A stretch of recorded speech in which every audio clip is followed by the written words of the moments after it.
আমরা সবাই খুব এটা নিয়ে বেশ উদ্বিগ্ন। বাংলাদেশেও এই উদ্বেগ অনেকেই জানিয়েছেন যে মানবাধিকার কমিশনের যে অফিস আ আ তাদের সেটা নিয়ে কি হতে যাচ্ছে। তো আমি একটু শুরু থেকে শুরু করি। ইউনূস সরকারের সাথে একটা সমঝোতা স্বাক্ষরের পর কিন্তু একটা সমঝোতা স্মারক স্বাক্ষরের পর কিন্তু ঢাকায় জাতিসংঘের মানবাধিক বিষয়ক হাই কমিশন এইচআরসির এই মিশনটি চালু হয়েছে। সো গত বছরের অক্টোবরে জাতিসংঘের আ মানবাধিক আ জাতিসংঘের মানবাধিক বিষয়ক হাই কমিশনার ভলকার টার্ক বাংলাদেশে সফর করেন। এটা আমার মনে হয় আমাদের দর্শকদের অনেকেরই মনে আছে। এই সময় ঢাকায় জাতিসংঘের একটি মানবাধিকার হাই কমিশনের একটি কার্যালয় খোলার ব্যাপারে কিন্তু তাদের মধ্যে বিস্তারিত আলোচনা হয় ইউনূসের সাথে।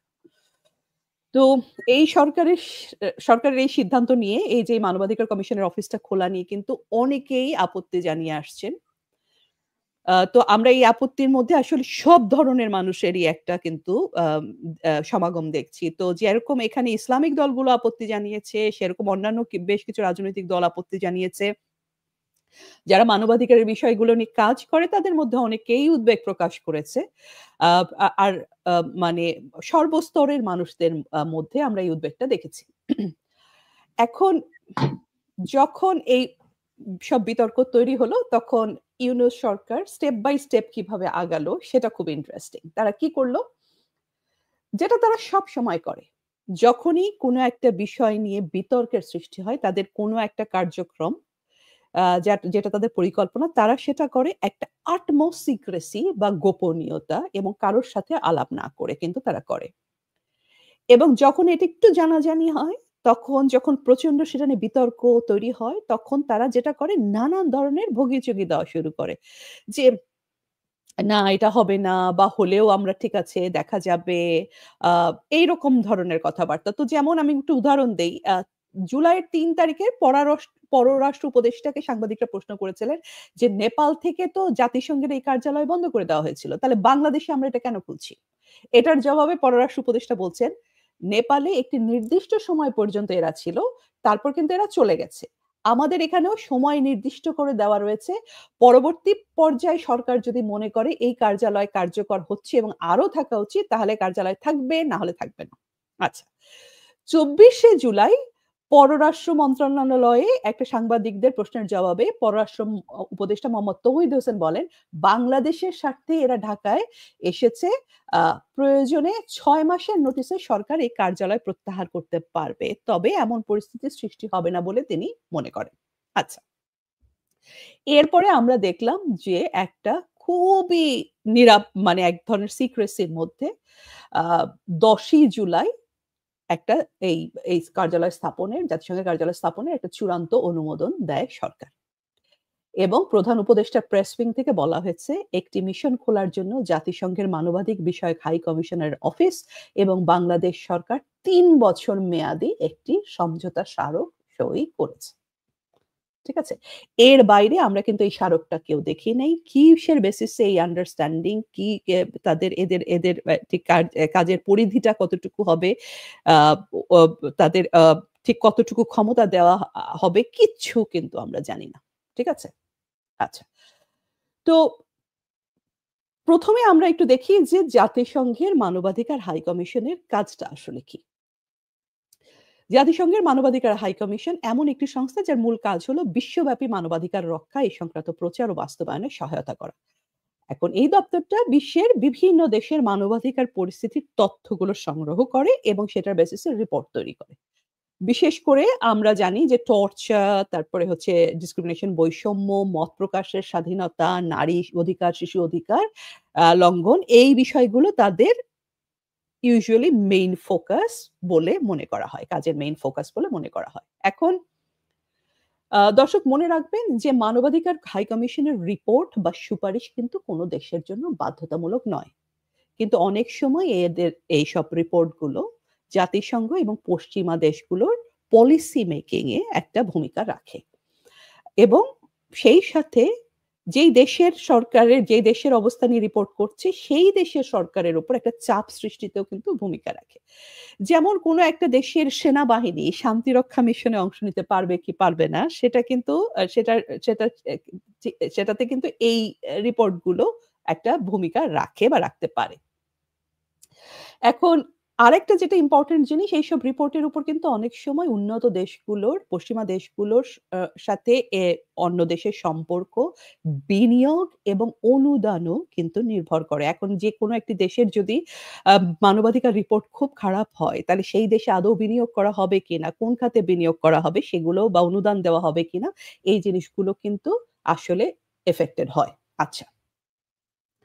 এখন বাংলাদেশের প্রধান উপদেষ্টার প্রেস উইং থেকে পাঠানো বিজ্ঞপ্তিতে বলা হয়েছে যে ঢাকার এই মিশনটির লক্ষ্য হচ্ছে জাতিসংঘের মিশনটির লক্ষ্য হচ্ছে বিভিন্ন সরকারি প্রতিষ্ঠান এবং নাগরিক সংগঠনগুলোকে প্রশিক্ষণ এবং কারিগরি সহায়তা প্রদান। এর উদ্দেশ্য হচ্ছে সক্ষমতা বৃদ্ধি, আইনি সহায়তা ও প্রাতিষ্ঠানিক শক্তিশালীকরণে বাংলাদেশকে জাতীয় ও আন্তর্জাতিক আ মানবাধিকার সংক্রান্ত বাধ্যবাধকতা পূরণে সহায়তা করা।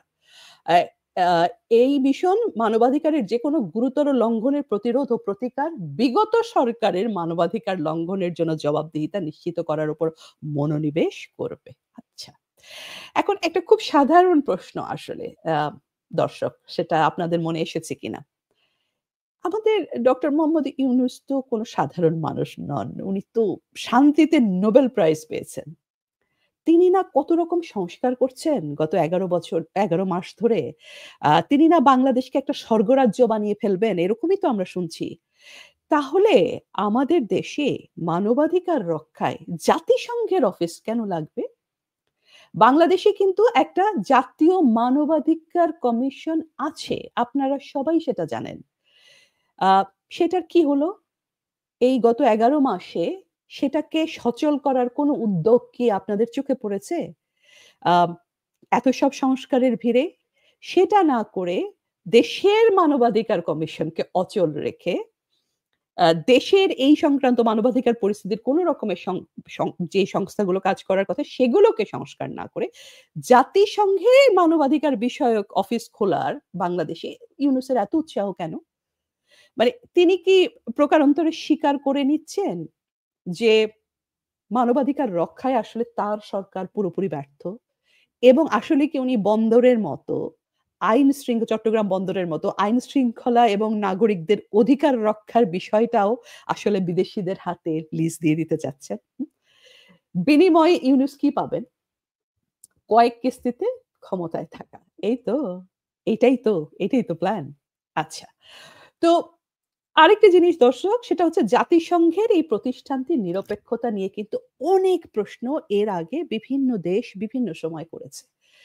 অভিযোগ আছে যে এই সংস্থাটি পশ্চিমা এজেন্ডা বাস্তবায়ন করে এবং তাদের স্বার্থ আসলে রক্ষা করতে কাজ করে। পৃথিবীর খেয়াল করে দেখবেন এদের অ্যাক্টিভিটি যদি আপনি বিশ্বব্যাপী একটু খেয়াল করেন তাহলে দেখবেন যে পৃথিবীর সব দেশের মানবাধিকার পরিস্থিতি নিয়ে কিন্তু তারা প্রশ্ন তোলে না। কোন দেশে আছে যে পরিস্থিতি অত্যন্ত খারাপ। তারপরে তারা একেবারে নীরব, হিরণ্ময় নীরবতা। এখানে এই সংস্থাটার এক ধরনের পিক অ্যান্ড চুজ নীতি কিন্তু আছে। কিছু দেশ যেমন চায়না, রাশিয়া তারা কিন্তু অভিযোগ করেছে যে জাতিসংঘের এই প্রতিষ্ঠানগুলো টাইম টু টাইম তাদের বিভিন্ন বিষয়ে হস্তক্ষেপ করছে। তো বাংলাদেশেই দেখুন আপনারা জাস্ট একদম জ্বলন্ত উদাহরণ। এই যে মব সৃষ্টি করে এতগুলো ঘটনা ঘটলো, এতগুলো মানুষের প্রাণ গেল। গোপালগঞ্জে সেনাবাহিনী যে এই কিছুদিন আগে এতগুলো মানুষ মারল। সেগুলো নিয়ে কি এই সংস্থার কোনো প্রতিবেদন আপনারা দেখেছেন? কোনো বক্তব্য আপনারা শুনেছেন? মানে এই বক্তব্যগুলো দেওয়ার জন্য তো আর অফিস স্থাপন করতে হয় না। অনেক সময় তো কোনো দেশে কার্যালয় না থাকলেও সেখানে এরা বিশেষজ্ঞ দল পাঠায়। যেমন আপনাদের মনে আছে যে জুলাই অগাস্টের ঘটনাগুলো নিয়ে কিন্তু ওরা জুলাই আগস্টের পরে কিন্তু গত বছর কিন্তু তারা একটা বিশেষজ্ঞ টিম পাঠিয়েছিল বাংলাদেশে। কারণ তখন সেটা ইউএসএ এর এজেন্ডাকে সার্ভ করছে, জাতিসংঘের এজেন্ডাকে সার্ভ করছে, ইউনেস্কোর এজেন্ডাকে সার্ভ করছে। তখন কিন্তু তারা ঠিকই পাঠিয়েছিল। এমনকি গত বছরের জুলাই আগস্টের সময়টা নিয়ে অ্যা তারা কিন্তু সেই সময়কার সহিংসতা নিয়ে তারা কিন্তু একটা প্রতিবেদনও দিয়েছে। আপনাদের মনে আছে? আর এই যে ভলকার টার্ক উনি সেই সময় কি বলেছিলেন? উনি বিবিসির হার্ড টক অনুষ্ঠানে বলেছিলেন কি বলেছিলেন আপনাদের আরেকবার একটু মনে করিয়ে দিই। উনি বলেছিলেন, "আমরা প্রকৃতপক্ষে বাংলাদেশ সেনাবাহিনীকে ওই জুলাই আগস্ট মাসে সেনাবাহিনীকে সতর্ক করি। যদি তারা এতে জড়িত হয় তার অর্থ দাঁড়াবে তারা হয়তো আর শান্তিরক্ষী পাঠানোর দেশ থাকতে পারবে না। ফলশ্রুতিতে আমরা একটা পরিবর্তন দেখলাম।" অর্থাৎ তিনি বাংলাদেশের তিনি স্বীকার করছেন, বিবিসিকে বলছেন, নিজেই বলছেন যে তিনি বাংলাদেশের সেনাবাহিনীকে সেই সময় অনেকটা sort of like a blackmail আমি বলব যে করেছিলেন যে তোমরা যদি আমাদের এজেন্ডার বিরুদ্ধে যাও বা শেখ হাসিনার পতনে আমাদের যে প্ল্যান সেটাতে সাহায্য না করো, তাহলে শান্তিরক্ষা মিশনে তোমাদেরকে আমরা আর নেব না। তো এইভাবে কি তিনি একটি দেশের আভ্যন্তরীণ বিষয়ে ক্ষমতা পরিবর্তনের মতো একটা দেশের সার্বভৌম রাষ্ট্রের ক্ষমতা পরিবর্তনের মতো একটা সেনসিটিভ বিষয়ে আ সার্বভৌম একটি রাষ্ট্রের নিরাপত্তার দায়িত্বে থাকা, জানমালের নিরাপত্তার দায়িত্বে রাখা, রাষ্ট্রীয় সম্পদ রক্ষার দায়িত্বে থাকা সেনাবাহিনীর কাজে কি এইভাবে আ উনি হস্তক্ষেপ করতে পারেন? আর সেই সময় যদি উনি ওটা করে থাকতে পারেন, তাহলে এখন বাংলাদেশের রাজনীতিতে কিংবা ভবিষ্যতের আরো যেকোনো কনফ্লিক্ট এ উনারা কোন লেভেলে হস্তক্ষেপ করবেন with an office in Bangladesh কি কতটুকু করতে পারবেন? আপনারা কি বিপদটা টের পাচ্ছেন? আচ্ছা। আ বিভিন্ন পক্ষের যখন একটা নানান ধরনের আপত্তি তৈরি হলো, একটা বিতর্ক তৈরি হলো এই অফিস স্থাপন নিয়ে, তখন এই কয়েকদিন আগে আমরা দেখলাম যে প্রধান উপদেষ্টার প্রেস উইং থেকে একটা বিজ্ঞপ্তি পাঠানো হলো। সেখানে তারা কি বলছে? তারা বলছে, "আমরা স্বীকার করি জাতিসংঘের মানবাধিকার সংস্থাগুলোর আদর্শিক অবস্থান নিয়ে সমাজের একটি অংশের উদ্বেগ রয়েছে। বাংলাদেশের সমাজ ব্যবস্থার একটি শক্তিশালী সাংস্কৃতিক ও ধর্মীয় ঐতিহ্যের উপর ভিত্তি করে গড়ে উঠেছে। অনেক নাগরিক আমাদের জানিয়েছেন যেকোনো আন্তর্জাতিক অংশীদারিত্বের ক্ষেত্রে এই মূল্যবোধের প্রতি শ্রদ্ধাশীল হওয়া উচিত।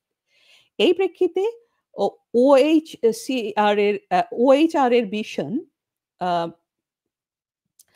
বাংলাদেশের যেকোনো গুরুতর লঙ্ঘনের প্রতিরোধ ও প্রতিকার বিগত সরকারের মানবাধিকার লঙ্ঘনের জন্য জবাবদিহিতা নিশ্চিত করার উপর মনোনিবেশ করবে। এটি দেশের প্রতিষ্ঠিত আইন শুনুন দর্শক, এটি দেশের প্রতিষ্ঠিত আইনি, সামাজিক এবং সাংস্কৃতিক কাঠামোর বাইরে থাকা কোনো সামাজিক এজেন্ডাকে উৎসাহিত করবে না। তাহলে এর মানে কি দাঁড়ালো? আ তাহলে এই যে LGBTQ+ ইস্যু গুলো নিয়ে সম অধিকারের প্রশ্নে, নারী অধিকারের প্রশ্নে তাহলে কি এরা কথা বলবে না বাংলাদেশে? আমরা ধরি যদি মৌলবাদী জঙ্গি গোষ্ঠীরা নারীর অধিকার লঙ্ঘন করে, ধরুন পোশাক নিয়ে কথা বলল, নির্যাতন করল, এরা কি সেটা নিয়ে তাহলে রিপোর্ট করবে না? মুখ খুলবে না? সরকারের বিবৃতি অনুযায়ী তো তাই মনে হয় যে তারা এই বিষয়গুলো নিয়ে কোনো কথা বলবে না। তাহলে তারা কি করবে? বাংলাদেশে তাহলে তারা কি করতে এসেছে? শুধু বিগত সরকারের মানবাধিকার লঙ্ঘনের উপর মনোনিবেশ করবে তারা? এটা? তার মানে এই যে মব নিয়ে, গোপালগঞ্জ নিয়ে যা ঘটে গেল এগুলো নিয়ে তারা কোনো কথা বলবে না। তাহলে তারা এই সরকারের তারা শুধু বিগত সরকারের আ আ আ কে সমালোচনা করবে। আর এই সরকারের সমস্ত ধরনের মানবাধিকার লঙ্ঘন বা এই সরকারের আমলে এই যে জঙ্গি মবদের যাবতীয় কিছু এগুলো নিয়ে তারা কেউ কোনো কথা বলবে না। এই তো? সেটাই তো বোঝা যাচ্ছে। আরেকটি বিষয় হচ্ছে দর্শক যে পৃথিবীর যেসব দেশে মানবাধিকার বিষয়ক হাই কমিশনারের অফিস আছে সেগুলো প্রায় সবগুলোই যুদ্ধ বিধ্বস্ত অথবা যুদ্ধ কবলিত অথবা সংঘাতপূর্ণ অথবা সেই সব দেশে গৃহযুদ্ধ কিন্তু চলছে। এখন প্রশ্ন হলো যে বাংলাদেশে তাহলে এই অফিসটা স্থাপন করা হচ্ছে কেন? জাতিসংঘ কি বাংলাদেশকেও আসলে সেই রকম একটি দেশ মনে করে? যেখানে আসলে গৃহযুদ্ধ চলছে, সংঘাত চলছে? নাকি তাদের কাছে এইরকম কোনো তথ্য রয়েছে যে ভবিষ্যতে বাংলাদেশ আরো অনেক বেশি সংঘাতপূর্ণ হয়ে উঠবে, একটা কনফ্লিক্ট জোনে রূপান্তরিত হবে। সেরকম কি? তো এখান থেকে অনেকেই ধারণা করছেন যে এই অফিস খোলার মূল উদ্দেশ্য হলো আসলে রাখাইন করিডোরকে বাস্তবায়ন করা। এখন রাখাইন করিডোর নিয়ে জাতিসংঘ এবং আমেরিকার যে প্ল্যান আছে, সেটি নিয়ে আমরা যে ভয়াবহ কনফ্লিক্ট সিচুয়েশন এ পড়তে যাচ্ছি, আমাদের স্বাধীনতা, সার্বভৌমত্ব কিভাবে বিপন্ন হতে যাচ্ছে, সেটা নিয়ে কিন্তু আমরা ৩ জন আপনাদেরকে একদম শুরু থেকে আমাদের প্রোগ্রামের মাধ্যমে টাইম টু টাইম বলে আসছি। অনেকেই বলছেন যে বাংলাদেশ থেকে আসলে রাখাইন রাজ্যের পরিস্থিতি পর্যবেক্ষণ করা এবং সম্ভব হলে এখান থেকে যেন দ্রুত রাখাইনে কিছু একটা করা যায় এবং মূলত ওই যে সামরিক করিডোরের মাধ্যমে যে বা যেই পরিকল্পনা আছে ইউএস পরিকল্পনা সেগুলো বাস্তবায়ন করার জন্যই আসলে এই অফিস স্থাপন করা হয়েছে। আরেকটা প্রশ্ন যেটা দিয়ে আমি শেষ করি সেটা হচ্ছে এই অফিসের এখতিয়ার কতটুকু? এটা আমি শুরুতেই বলেছি যে সেটা নিয়ে আমরা কেউ কিছু জানি না। এরা কি বাংলাদেশের যে রাষ্ট্রীয় বাহিনীগুলো আছে তাদেরকে সরাসরি জবাবদিহিতার আওতায় আনতে পারবে? বা তাদের বিরুদ্ধে তদন্ত করতে পারবে? ধরা যাক মিলিটারি ইন্টেলিজেন্স, র‍্যাব, ডিবি এদের বিরুদ্ধে যদি মানবাধিকার লঙ্ঘনের কোনো অভিযোগ ওঠে তাহলে জাতিসংঘের এই কার্যালয়ের কর্মকর্তারা কি এইসব প্রতিষ্ঠানের ভিতরে গিয়ে তদন্ত করার সুযোগ পাবেন? এবং সেটা যদি পান তাহলে দেশের সার্বভৌমত্ব কতটুকু হুমকির মুখে পড়বে আমাদের সার্বভৌমত্ব বা আমাদের সেনাবাহিনী বা আমাদের এন্টায়ার প্রতিরক্ষা। আ কি শর্তে তাদের সঙ্গে বাংলাদেশের সমঝোতা স্মারক সই হয়েছে? সেটার কপিটা কোথায়? সেটা কি আমরা কেউ দেখেছি? এটা একটা পাবলিক ডকুমেন্ট হিসাবে উন্মুক্ত করে দেওয়া হয়নি কেন? বাংলাদেশের মানুষের কোনো মতামত নেওয়া হয়নি কেন? কোনো আলোচনা হলো না কেন?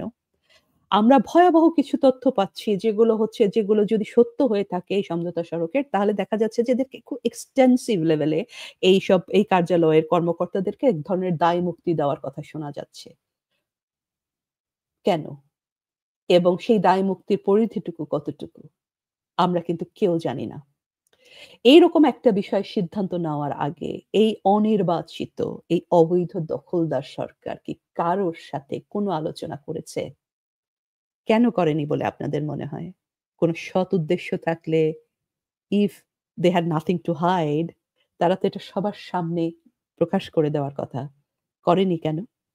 এই যে বিভিন্ন ধরনের গোপন চুক্তি তারা স্বাক্ষর করছে, কেন?